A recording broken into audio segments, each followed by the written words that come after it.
다니엘서 말씀을 살펴보고 있습니다. 우리 느부갓네살 왕이 한 꿈을 꾸게 되고 그 꿈꾼 이야기를 중심으로 지금 이야기가 전개가 되고 있습니다. 우리 이 이야기 속에서 반복적으로 나타나는 이 표현들이 있는데 우리 앞에 우리 2장 22절 말씀에 보시면 하나님이 어떤 분인지 다니엘이 이 찬양하는 내용이 있는데 그 중에 보면 그는 22절 그는 깊고 은밀한 일을 나타내시고 네. 하나님은 어떤 분이냐? 크고 은밀한 일, 깊고 은밀한 일을 나타내시는 분이다라고 얘기합니다. 자, 그리고 우리 뒷부분에 보시면 우리 7절에도 보면 이 바벨론 제국의 이 지혜자들은 은밀한 것을 나타내 볼 수 없다는 걸 볼 수 있지만 우리 28절에 보면 오직 은밀한 것을 나타내시리는 하늘에 계신 하나님이시라. 또 우리 29절에도 보면 은밀한 것을 나타내시는 이가 이렇게 말하고 30절에 내게 이 은밀한 것을 나타내심은 하나님은 어떤 분이냐면 은밀한 것을 나타내시는 분이다. 은밀한 것을 계획하신 분이시고, 은밀한 것을 알게 하시는 분이시고, 그 은밀한 계획을 실제로 성취하시는 분이심을 우리가 분명히 볼 수가 있습니다. 우리가 이것을 통해서 하나님이 어떤 분인지 알 수 있는데, 하나님이 모든 것을 계획하시고, 주관하시고, 성취하시고, 완성하시는 분이심을 분명하게 보여주고 있습니다. 또 우리가 하나님에 대해서 묘사하는 이 수식어들을 보면, 하나님을 하늘의 하나님이다. 이렇게 말하고 있어요. 이 하늘의 하나님, 모든 것을 창조하신 하나님, 모든 것을 그 뜻대로 움직이시고 통치하시는 하나님이심을 우리에게 분명하게 보여주고 있습니다. 그래서 우리가 하나님을 어떤 분으로 인식하느냐, 이게 매우 중요합니다. 우리가 섬기는 하나님, 이 성경의 하나님이 어떤 분인지 우리가 분명히 아는 것이 중요합니다. 그럼 하나님이 창조주시오. 창조하시고 그 선하신 뜻대로 모든 것을 통치하시고 섭리하시는 분이심을 우리가 분명히 믿고 살아가야 됩니다. 우리가 다른 어떤 것이 세상을 주관하는 것처럼 보일지라도 하나님이 우리 삶에 개입하지 않고 하나님 떠나 계신 것 같고 다른 어떤 세력과 그 힘에 의해서 만물이 움직이는 것처럼 보이지만, 그러나 이 모든 것을 주관하시는 분은 하나님이시라는 것을 우리가 기억할 필요가 있습니다. 우리 영화 같은 데 이런 데 보면 요즘에 AI가 정말 되게 핫한 이슈인데, AI가 점점점 발전하면 예전에 터미네이터 영화처럼 이제 기계가 자아를 갖게 되고 기계가 세상을 통치하는 이런 시대가 그때 이제 그런 거 보면 두렵잖아요. 그 영화 중에 그 미션 임파서블이라고 있는데 최근에 나온 영화 중에 미션 임파서블 이제 마지막 판이 나왔는데 여기도 이게 AI가 이제 전 세계를 이제 지배하려고 하는 전 세계를 이렇게 자기가 다시 새롭게 세팅하려고 하는 이런 내용을 담고 있습니다. 근데 그게 우리는 진짜 요즘에 보면 AI가 워낙 발달을 하니까 AI가 하는 것들이 너무 막 사람들이 하는 걸 이제는 이제 너무 다 능가하는 것들도 많아지고 점점 발전 속도가 너무 빠르다 보니까 이런 두려움을 우리 갖게 되고 또 때로는 또 이런 게 아니더라도 이 세상은 늘 힘 있는 자들에 의해서 움직이는 것처럼 보입니다. 권력을 가지고 있고 돈을 가지고 있고 지식을 가지고 있고 힘을 가진 자들이 세상을 지배하는 것처럼 이렇게 보이지만, 그러나 이 모든 것 뒤에 하나님이 모든 것을 주관하고 계시다는 걸 우리가 믿을 필요가 있습니다. 하나님 여전히 하나님의 손안에 있다. 하나님이 모든 것을 주관하시고, 그리고 하나님이 계획하신 것은 반드시 성취되어진다는 것들을 우리가 믿을 필요가 있습니다. 우리가 그래서 하나님에 대한 바른 이해와 바른 믿음이 우리로 하여금 이 세상에서 우리 살아가는 동안에 더 굳건하고 확신 있는 삶들, 담대한 삶들을 우리 살게 합니다. 그래서 우리가 이런 내용들을 우리가 꼭 기억할 필요가 있습니다. 우리 앞부분에서 다니엘이 하늘의 하나님이 그 꿈을 느부갓네살 왕에게 알려주는 것을 우리가 살펴보았습니다. 우리 지난 시간에 우리 그 내용들을 보면 31절에서 35절 말씀을 보면 다니엘이 느부갓네살 왕에게 그 꿈의 내용을 실제적으로 알려주고 있는 내용들을 우리가 살펴보았습니다. 느부갓네살 왕이 꿈을 꿨는데 큰 신상, 금신상. 이거는 뒤에 보면 우리 32절에 보면 우상이다 이렇게 표현, 우상. 예, 금으로 된 이 우상, 이 신상. 이게 이제 이 꿈을 꿨고 그 꿈의 내용을 알려주는 내용이 그 앞부분에 등장을 하고 있습니다. 그 31절부터 내용을 한번 보면 이 신상이 크고 광채가 나고 매우 찬란하고 모양이 매우 심히 두렵다. 정말 크고 화려하고 되게 영광스럽게 보이고 위엄이 넘쳐 보이는 이런 모습이었다는 걸 볼 수 있습니다. 우상의 머리가 순금으로 되어 있고 가슴과 두 팔은 은으로 되어 있고 배와 넓적다리는 노수로 되어 있고 종아리는 쇠와 종아리는 쇠고 발은 일부는 쇠고 일부는 진흙으로 되어 있었다. 자, 그래서 지난 시간에 이 꿈의 내용을 가르쳐 주는 내용을 우리가 살펴보았다면 오늘 우리가 읽은 36절부터 45절 말씀까지는 그 꿈의 해석을 알려주고 있는 내용입니다. 그래서 우리 36절에 보면 그 꿈이 이러한즉, 그래서 31절부터 35절에 그 꿈을 알려주고 내가 이제 그 해석을, 그 꿈의 의미를 왕 앞에 아뢰리이다. 이렇게 얘기를 하고 있습니다. 우리 이 꿈은 그 꿈의 내용이 어떤 건지 우리 앞부분에서 잠깐 살펴봤습니다. 우리 28절에 보면 이 꿈의 내용이, 꿈이 어떤 것과 관련된 주제냐면 후일에 될 일이다. 이렇게 후일에 될 일. 우리 29절 뒷부분에도 보면 장래 일을 왕에게 알게 하셨다. 이렇게 얘기합니다. 그리고 오늘 읽었던 45절 말씀에도 보면 크신 하나님이 장래 일을 왕께 알게 하신 것이다. 자, 그러니까 이 느부갓네살 왕이 꾼 꿈은 그냥 개꿈이 아닌 겁니다. 하나님이 느부갓네살 왕에게 꿈을 꾸게 하신 거고 그 꿈은 후일에 될 일, 장래에 일어날 일에 대해서 하나님이 미리 이 꿈을 통해 느부갓네살 왕에게 알려주고 있고 그냥 꼭 느부갓네살 왕에만 알려주려고 한다기보다는 하나님이 이 인류 역사에 대한 이 세계의 역사에 대해서 하나님이 앞으로 어떻게 이끌어 가실 것에 대해서 하나님이 알려주고 있다라고 얘기를 할 수 있습니다.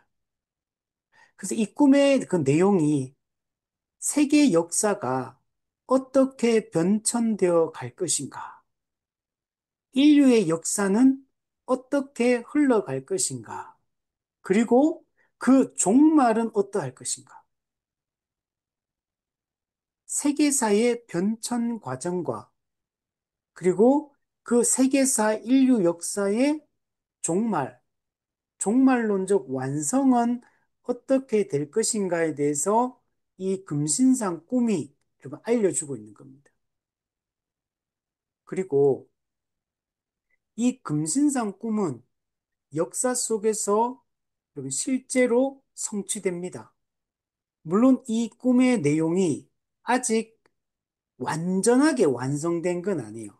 이 장래에 일어날 일, 후일에 될 일이 지금 우리가 살고 있는 지금 이 시대 기준에서 봤을 때 많은 것들이 이미 성취가 되었습니다. 그리고 이제 마지막 한 단계만 지금 남아있는 이런 상황입니다. 이 다니엘이 이걸 기록할 이 시기만 해도 그들의 입장에서는 모든 게 미래에 일어날 일, 장래에 일어날 일이었지만 지금 메시아가 오시고 약속된 성령이 오시고 그 결과로 교회가 탄생한 이 교회 시대를 살아가는 우리에게는 이 다니엘에게 약속 말씀하셨던 이 내용들이 이미 대부분이 성취가 된 내용들이에요. 마지막 일부분만 지금 최종적인 완성, 그걸 남겨두고 있는 이런 상황입니다. 그래서 지금 이 교회 시대를 메시아가 오시고 성령이 오시고 교회가 탄생한 이 교회 시대 또는 성령 시대 또는 은혜 시대, 이 우리가 살고 있는 이 시대는 그래서 우리가 이 시대를 종말이라고 얘기하는 거예요. 종말, 말세, 마지막 때. 이 구약 성경에 있는 구약 시대 사람들한테는 항상 말세, 종말, 마지막 때가 미래의 일이었지만 지금 우리한테는 이게 지금 이미 다 이루어진 것들이 대부분이 성취된 것을 우리는 이미 보고 있고 그 성취의 결과를 우리가 누리고 맛보고 그걸 확인하면서 살고 있는 이런 시대다라고 말할 수 있습니다. 그래서 37절부터 43절 말씀을 보면 오늘 본문에 이 금신상 꿈이 역사 속에서 어떻게 실제적으로 성취되는지를 알려주고 있습니다. 그리고 금신상의 이 각 부위들, 머리, 뭐, 이렇게, 그다음 가슴, 팔, 뭐, 다리, 뭐, 발, 이렇게 지금 나오잖아요. 이런 금신상의 각 부위들은 인류 역사 속에서 전 세계에 영향력을 행사했던 이 강력한 이 세상 나라, 강력한 제국들에 대해서 이야기를 하고 있는 겁니다. 그래서 이 내용들을 우리가 살펴보면 하나님이 어떻게 이 세상 속에서 일하고 계신지를 우리가 알 수가 있게 됩니다. 그래서 오늘 이 내용들을 조금 더 구체적으로 한번 살펴보도록 하겠습니다. 우리 37절, 우리 38절에 보면 그 내용을 보시면 왕은 여러 왕들 중에 왕이시라. 여기서 왕은 느부갓네살 왕을 얘기합니다. 근데 하늘의 하나님이 나라와 통치권, 그리고 권세, 능력, 영광을 느부갓네살 왕에게 주셨다는 것. 그리고 사람들, 들짐승, 공중의 새, 어느 곳에 있는 것을 막론하고 그 모든 것들을 느부갓네살 왕에게 하나님이 넘기셨고 느부갓네살 왕이 이 사람과 짐승과 이 모든 것들을 다 다스리게 하셨다는 것. 그래서 이 왕, 느부갓네살 왕이 곧 그 금신상, 우상의 금머리에 해당한다라고 얘기를 하고 있습니다. 지금 이 순금으로 된 이 머리, 이거는 느부갓네살 왕이 다스리는 이 바벨론 제국을 지금 이야기를 하고 있는 겁니다. 역사 속에서 바벨론 제국이 BC 605년부터 그리고 539년까지 이 바벨론 이거는 신바벨론 제국입니다. 과거에 이제 그 구바벨론 제국이 있었고 그게 무너지고 지금 신바벨론 제국이 등장을 했습니다. 이 구바벨론 제국 우리가 잘 아는 그 함무라비 법전 최초의 법전이라고 말하는 그 함무라비 법전을 만들었던 데가 이 구바벨론입니다. 지금 여기는 지금 신바벨론, 지금 느부갓네살 왕이 초대 왕으로 지금 통치하기 시작했습니다. BC 605년부터 BC 539년까지 바벨론 제국이 존재합니다.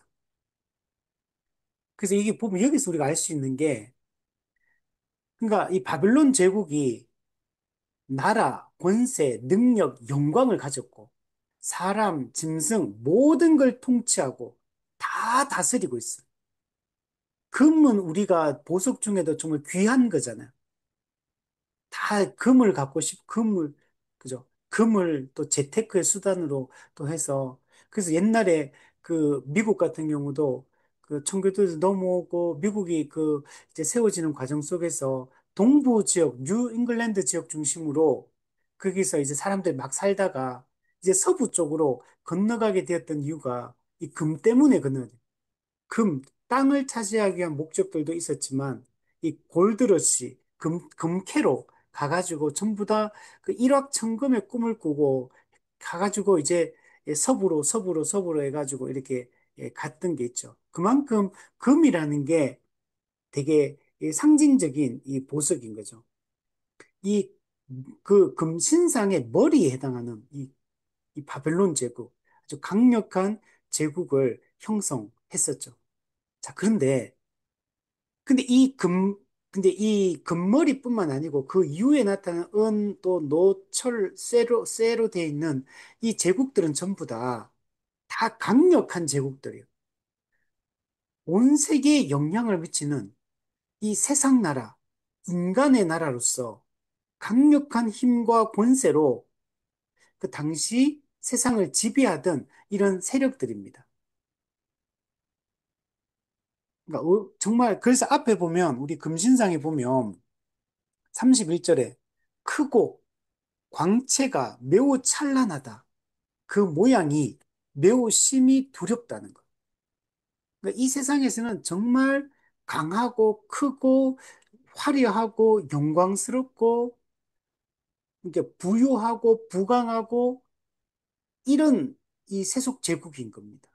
그래서 이들이 온 세계를 지배하고 우리 39절에 보면 끝에 보면 셋째 논나라에 대한 얘기하고 나서 온 세계를 다스릴 것이며 근데 이거는 셋째 나라만 온 세계를 다스리는 게 아니고 지금 여기 등장하는 이 모든 제국들이 온 세계를 당시에는 다스리고 있던 강력한 힘과 권력을 가지고 그래서 당시에 이런 제국들은 신의 그 권위를 부여받아서 세상을 신을 대리해서 통치하는 자들이거든요.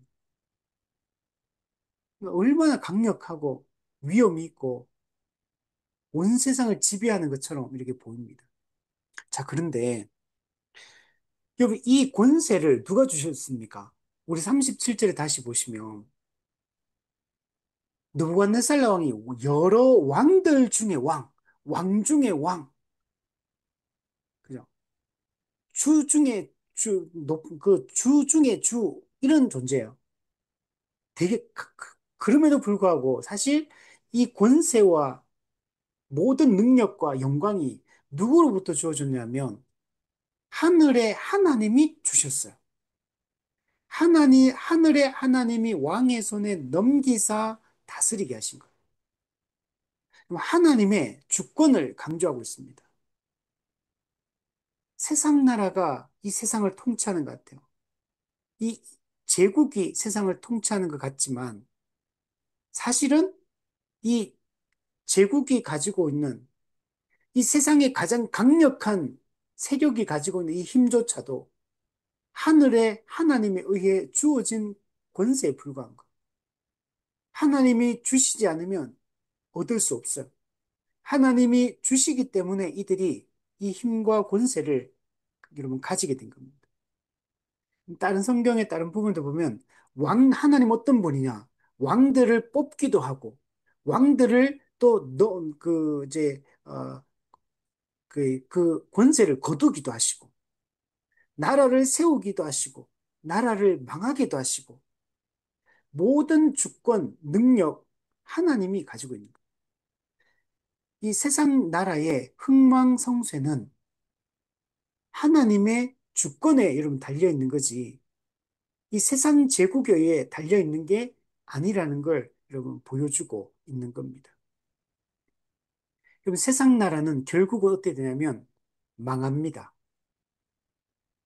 여러분 보세요. 이 왕 중의 왕, 여러 왕들 중의 왕이라 했던 느부갓네살도 나라와 권세와 능력과 영광을 가지고 있었지만 결국은 39절에 보세요.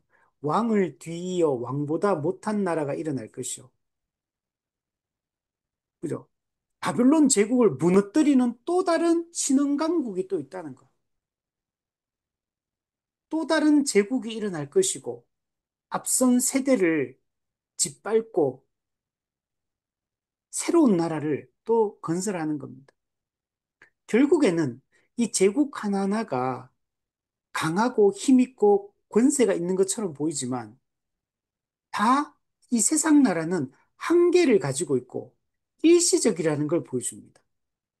일시적으로 강력한 권세와 힘으로 세상을 통치하고 무너지지 않을 것 같고 그렇지만 결국에는 무너지고 파괴되어 지는 겁니다. 일시적인 거예요. 세상의 힘은 일시적인 겁니다. 자, 이 바벨론 제국을 뒤이어 일어나는 이 나라는 왕보다 못한 다른 나라가 일어날 것이다. 그러니까 바벨론 제국보다는 못한 제국이 일어날 거라는 거. 바벨론 제국보다는 열등한 나라가 일어날 텐데 이 나라가 어디냐면 약간 과도기적으로 메데, 엘람 제국과 함께 했던 페르시아 제국입니다. 성경 바사 제국이라고 그랬죠. 페르시아.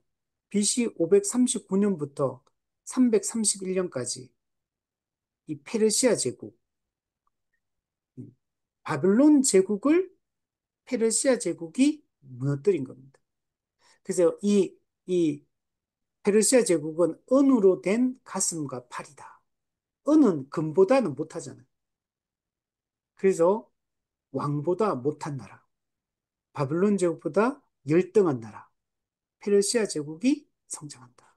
역사적으로 보면 페르시아 제국도 물론 엄청 강력한 제국이었습니다. 그러나 다 무너졌죠. 그리고 셋째로 녹 같은 나라가 일어나서 온 세계를 다스릴 것이다. 그 노은 은보다 가치가 떨어지잖아요, 또. 은보다 또 못한 나라인 거죠. 그래서 온 세계를 다스릴 이거는 헬라 제국, 알렉산더 대왕의 헬라 제국을 상징합니다. 예, 헬라 제국이 또 BC 331년부터 146년까지 이렇게 헬라 제국이 또 있었습니다. 그 알렉산더 대왕을 소재로 해가지고 만든 그 브래드 피트가 주인공으로 나오는 영화가 있거든요. 그 되게 재밌어요, 보면. 아주 막 그 젊은 그 알렉산더 대왕이 젊은 되게 청년 때 그 대제국을 이 건설을 하거든요. 절대로 무너지지 않을 것 같은 강력한. 그리고 헬라는 철학이 유명하죠. 그리스. 그래서 소크라테스, 플라톤, 아리스토텔레스. 그러면 서양 철학사에 있어서 이, 이 플라톤, 아리스토텔레스 이런 사람들은 아주 중요한 이제 인물들이거든요. 또 당시 헬라어가 이 시대 그 나중에 이게 세계 공용어가 될 정도로 헬라의 문화, 헬라 철학, 헬라의 언어 이런 것들이 엄청나게 영향을 미칩니다. 이 헬라 제국을 네 번째 나라 40절에 넷째 나라가 무너뜨립니다. 이거는 로마 제국을 얘기합니다. 로마 제국이 헬라 제국을 무너뜨리고 세워져서 로마 제국이 아주 오랜 기간 통치합니다. 그래서 로마 제국이 그 나중에 신약 시대 때도 예수님 시대에도 로마 제국이 어, 그리고 초대 교회 이후에도 로마 제국이 아주 오랜 기간 이게 로마 제국이 통치를 합니다. 나중에 이제 게르만 민족에게 완전히 이제 나중에는 멸망을 하게 됐지만 아주 오랜 기간 로마 제국이 강력하게 번성했습니다. 근데 로마는 그 헬라의 철학이나 이런 문화들이 얼마나 강력했냐면 로마 제국 하에서도 헬라 문명들이 엄청나게 영향을 많이 미칩니다. 그 정도로 헬라 제국도 강대한 제국이었어요. 그러나 그 제국도 결국 로마 제국에 의해서 무너지게 됩니다. 그리고 이 넷째 나라 로마 제국은 40절에 보면 강하기가 쇠 같다. 아, 쇠는 모든 물건을 부서뜨리고 이기는 것이다. 그러니까 철이라는 것은 정말 강한 걸 상징합니다. 그러니까 이 쇠 앞에서는 모든 게 다 부서지죠. 다 이제 예, 잘리고 물건을 부서뜨리는 이런 것, 찧어버리는 이런 역할을 한다는 것. 그러니까 쇠가 모든 것을 부수는 것 같이 그 로마 제국이 문나라를 부서뜨리고 찧을 것이다.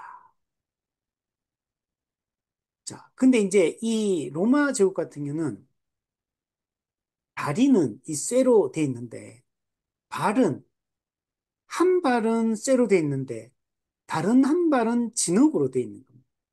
그러니까 로마 제국의 이 특징이 나타나는 거. 쇠같이 철같이 아주 강한 제국이지만 그러나 또 아주 연약한 진흙으로 되어 있는 이런 부분들도 있다는 걸 보여줍니다. 42절, 41절, 42절 보면 발과 발가락이 얼마는 토기장이의 진흙이요 얼마는 쇠인 것을 보셨은즉 이 말은 그 나라가 나누일 것이다. 로마 제국이 분열될 것에 대한 얘기를 하고 있는 겁니다.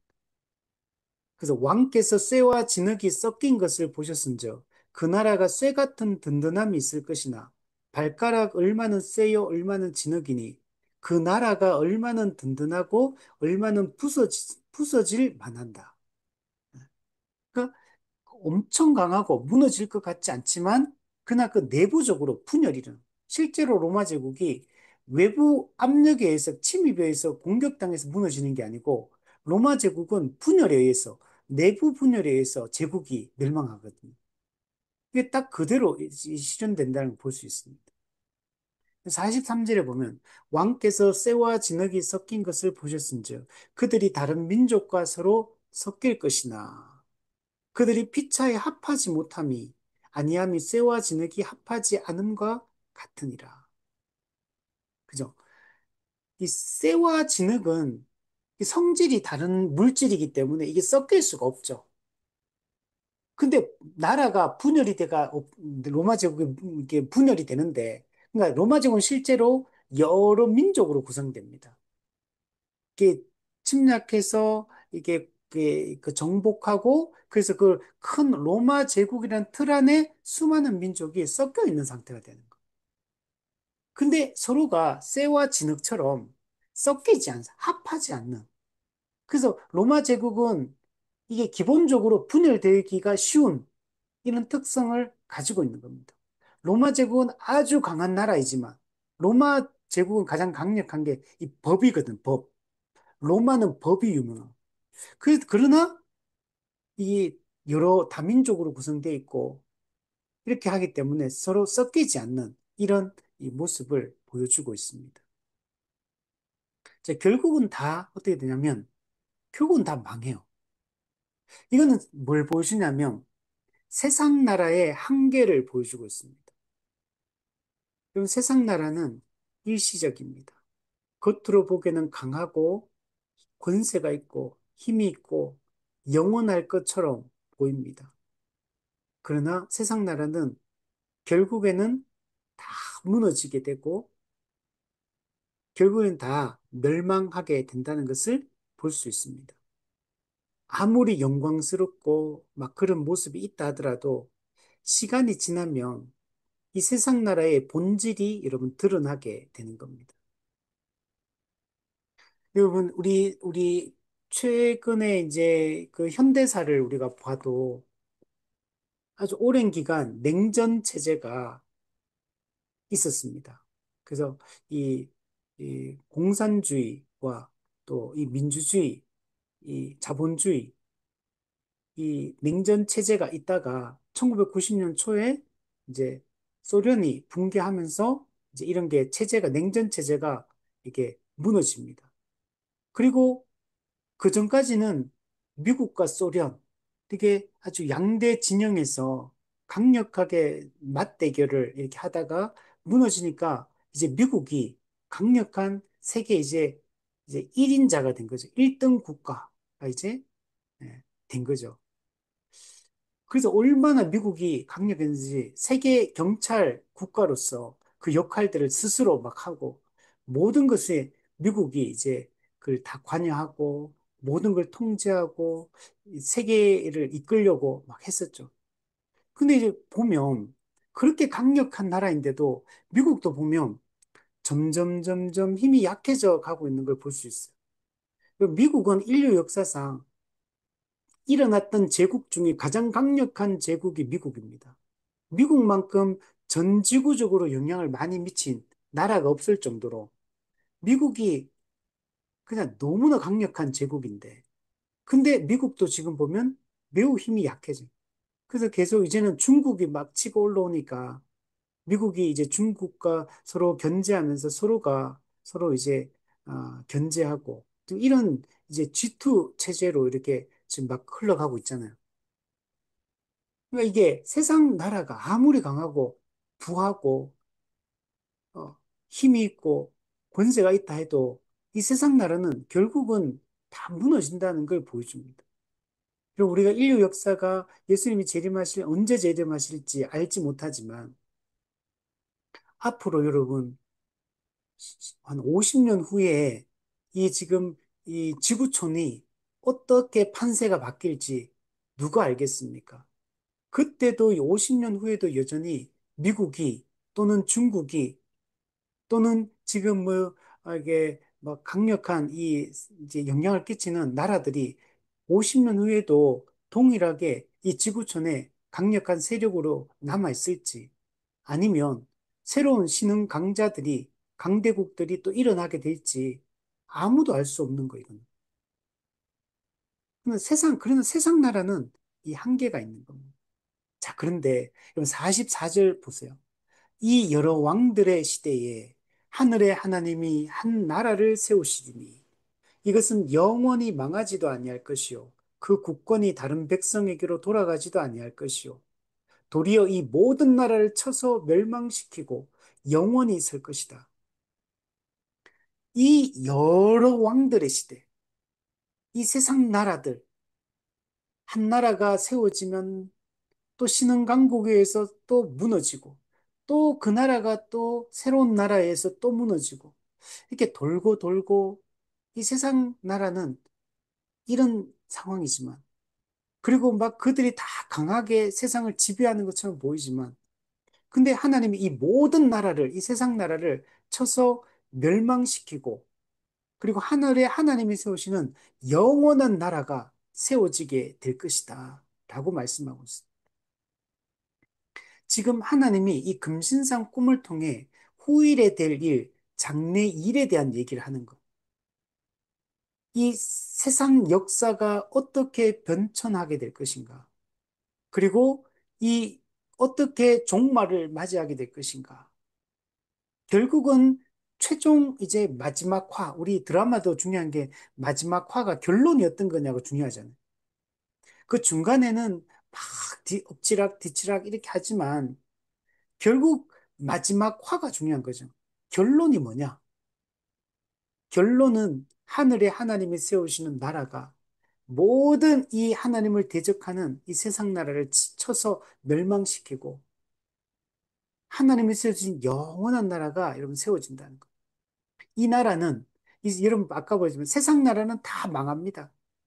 절대로 그 당시에는 무너질 것 같지 않은 그만 강력한 제국이었는데 근데 다 무너져요. 근데 하늘에 하나님이 세우신 나라는 영원히 망하지 않는 나라. 그 국권이 다른 백성에게 돌아가지 않아요. 즉, 하나님 나라 백성, 택함 받은 하나님 나라의 백성이 그 주권을 영원히 가지고 살아가는 그런 나라라고 말씀을 하고 있습니다. 우리 요한계시록 11장 15절. 세상 나라가 우리 주와 그의 그리스도의 나라가 되어 그가 세세토록 왕노릇 하시리로다. 세상 나라가 그리스도의 나라로 변화될 거예요. 예수 그리스도가 세세토록 영원히 왕으로 통치하는 나라. 그 나라가 세워질 거라고 얘기해요. 근데 여러분, 이 나라가 사실 사무엘하 7장 다윗 언약을 맺을 때 하나님이 이미 다윗에게 약속하셨던 그 말씀이에요. 사무엘하 7장 12절 13절. 그게 보면 내가 내 몸에서 날 내 씨를 내 뒤에 세워 그의 나라를 견고하게 하리라. 다윗이 다윗 왕국을 세웠는데 다윗의 뒤를 이어 다윗 몸에서 태어날 내 씨, 내 후손, 내 자손, 그리고 그를 통해 영원한 나라를, 견고한 나라를 세우겠단 말이에요. 근데 이거는 여기서 말 다윗의 몸에서 날 씨가 누구냐? 1차적으로는 물론 솔로몬입니다. 그래서 솔로몬 때 다윗 왕국의 절정을 이루는 사람이 솔로몬이죠. 그 부유하고 부강하고 하나님 나라가 모형적으로 이 땅에 이루어지는 것을 보여줍니다. 그러나 어떻습니까? 솔로몬이 통일왕국 시대를 열었지만 결국은 이 솔로몬의 죄로 말미암아 또 여러 가지 백성들의 이거 죄로 말미암아 결국은 남북으로 분열이 되죠. 통일왕국 시대에서 이제 분열왕국 시대가 되고 그리고 북이스라엘 왕국은 722년에 아수르에 의해서 멸망하고 남유다도 586년에 바벨론 제국에 의해서 결국 멸망하게 됩니다. 그 바벨론 제국의 3차 침공 중에 1차 침공 605년에 1차 침공 때 이 다니엘이 이 포로로 1차 포로로 끌려온 것. 그리고 지금 이 말씀이 기록이 되고 있는 겁니다. 이렇게 말해요. 그를 통해 그 견고한 나라를 세울 것이다. 나는 그의 나라 왕위를 영원히 견고하게 하리라. 즉 다윗 왕조를 영원히 견고하게 하겠다는. 이 다윗의 자손으로 이루어질 다윗 왕조는 다윗의 후손으로 태어날 메시아 예수 그리스도를 통해서 견고하고 영원히 망하지 않는 나라가 세워질 것을 이미 말씀했어요. 지금 다윗 언약 때 약속되었던 다윗의 자손으로 오실 메시아를 통해 세워지게 될 영원한 나라, 그 나라에 대한 그 약속을 주셨는데, 그게 지금 다니엘서에서 이 금신상 꿈을 통해서 다시 이것을 하나님이 알려주고 있는 겁니다. 그럼 세상 나라는 끊임없이 세워졌다가 무너집니다. 그러나 하늘에 하나님이 세운 나라는 영원히 망하지 않고 견고한 나라입니다. 그리고 이걸 또 잘 보여주는 히브리서 12장, 이걸 한번 찾아볼게요. 히브리서 12장 26절에서 28절 말씀. 이 말씀은 제가 참 이 말씀 볼 때마다 은혜가 되고 위로가 되는 이 말씀인데, 히브리서 12장 26절에서 28절. 그때에는 그 소리가 땅을 진동하였거니와 이제는 약속하여 이르시되 내가 또 한 번 땅만 아니라 하늘도 진동하리라. 또 이 한 번이라 하심은 진동하지 아니하는 것을 영존하게 하기 위하여 진동할 것들 곧 만드신 것들이 변동될 것을 나타내십니다. 자, 여러분 이 세상은 인간의 타락으로 말미암아 모든 게 진동합니다. 흔들리는 거. 영원한 게 아니에요.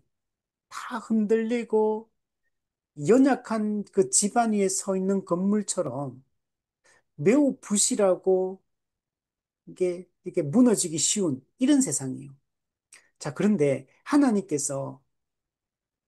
지금 하나님께서 이제 땅만 진동시키는 게 아니고 하늘도 진동시켜서 진동할 것들을 진동시켜서 진동하지 아니한 것을 영존하게 하려고 하는 것. 이 세상을 흔들어서 하나님이 새로운 세상을 만들겠다는 얘기예요. 근데 그걸 28절에 뭐라고 표현하냐면, 그러므로 우리가 흔들리지 않는 나라를 받았은즉, 흔들리지 않는 나라, 변동되지 않는 나라, 진동하지 않는 나라, 영원한 하나님 나라를 말하는 것. 그리고 요게 우리 지금 다니엘서 얘기하는 하늘에 하나님이 세우실 이 나라 하고 동일한 하나님 나라를 이야기를 합니다. 영원한 나라, 망하지 않는 나라, 견고한 나라, 흔들리지 않는 나라. 그 나라를 이미 여러분 예수 믿는 자는 이미 이 나라를 받은 거. 받았은즉 우리가 은혜를 받자. 우리는 이미 하나님 나라 하늘의 시민권을 가지고 있어요. 하나님 나라 시민권을 가진 자로서 우리가 이 하나님 흔들리지 않는 나라의 백성으로서 현재 우리는 여러분 살고 있는 겁니다. 이 나라는 어떻게 여러분 세워지게 됐습니까? 예수 그리스도의 초림으로 예수님의 십자가 사역으로 이 나라가 이 땅에 여러분 세워지게 된 겁니다. 그래서 예수님의 사역으로 말미암아 하나님 나라가 이 땅에 임했어. 그래서 우리는 이미 임한 하나님 나라에 이미 속해서 여러분 살고 있는 겁니다. 그리고 그러나 이 나라가 아직 완성되진 않았어. 예수 그리스도의 재림과 최후 심판을 통해 최종적으로 하나님 나라가 완성되게 될 것입니다. 초림으로 이미 시작되었으며 재림으로 완성될 나라. 이 나라가 지금 하늘에 하나님이 세우시는 나라. 히브리서 표현하면 흔들리지 않는 나라. 이 나라를 우리 이 나라의 백성이 되고 우리가 그 나라의 백성을 지금 살고 있는 겁니다. 얼마나 여러분 영광스러운지 몰라요. 세상 나라는 일시적이지만 하나님 나라는 영원합니다. 하나님의 계획은 이 금신상을 통해 보여주듯이 종말론적 완성을 이루게 될 겁니다. 45절에 보면 손대지 아니한 돌, 우리 손대지 않은 돌이 우리 앞부분에서도 나왔었죠, 그죠? 예. 이 돌이 이게 날아와가지고 이 금신상을 쳐서 여러분 무너뜨리는 겁니다. 쇠와 녹과 진흙과 은과 금을 부서뜨린 것을 왕께서 보신다. 이 손대지 아니한 돌, 뜨인 돌, 옛날엔 뜨인 돌, 이거는 하나님에 의한 걸 얘기하는 거. 하나님에 의해서 날아오는 거. 그래서 이 세상 나라를 다 쳐서 무너뜨리고 할 거라는 거. 이게 하나님의 인류 역사에 대한 하나님의 계획인 거. 그래서 크신 하나님께서 이 장래일을 느부갓네살 왕에게 알려주고 있다. 그리고 이 꿈은 마지막에 보면 참되고 이 해석은 확실하니이다. 예. 이 꿈의 내용과 이 해석은 참된 것이다. 진실된 것이다. 하나님이 이 모든 것을 하나님이 알려주셨기 때문에 천지를 창조하신 하나님이 이 세계 경영에 대한 하나님의 그 계획을 우리에게 알려주셨기 때문에 이 꿈의 내용과 그 해석은 참되고 확실하고 진실되다. 이 확실하다는 말은 이 꿈의 내용대로 반드시 성취될 것을 얘기해요. 하나님은 계획하신 대로 이 모든 것을 완벽하게 이루십니다. 우리는 이것을 통해 하늘의 하나님이 인류 역사를 주관하시는 분이심을 우리는 분명히 알게 됩니다. 하나님이, 그래서 하나님 안에서 우리도 교회도 궁극적으로 여러분 승리하게 될 것입니다. 우리도 영원한 하나님 나라의 백성으로서 우리가 지금도 그 시민권을 가지고 살고 있고, 지금도 하나님 나라를 누리며 살고 있고, 그리스도의 재림을 소망하고 재림 신앙을 가지고 하나님 나라의 주님의 다시 오심과 최후 심판과 그 나라의 완성을 우리는 소망하며 살아가고 있는 겁니다. 그러므로 우리는 교회가 그 하나님 나라 백성이라는 사실을 우리가 지금 분명하게 우리가 붙잡고 우리가 그리고 이 땅에서부터 그 나라의 백성답게 우리 거룩하게 살아가고 또 우리는 이 땅에서 우리의 힘으로 살아가는 게 아니라 하나님 나라의 그 능력으로 이제 살아가는 사람들이기 때문에 우리 이 땅에서도 그리스도의 승리 안에서 승리하며 살아갈 수 있는 자임을 확신하고 이 땅에서부터 영생을 맛보고 누리며 우리는 살아가다가 주님의 재림을 맞이할 수 있는 그런 우리가 다 되었으면 좋겠습니다.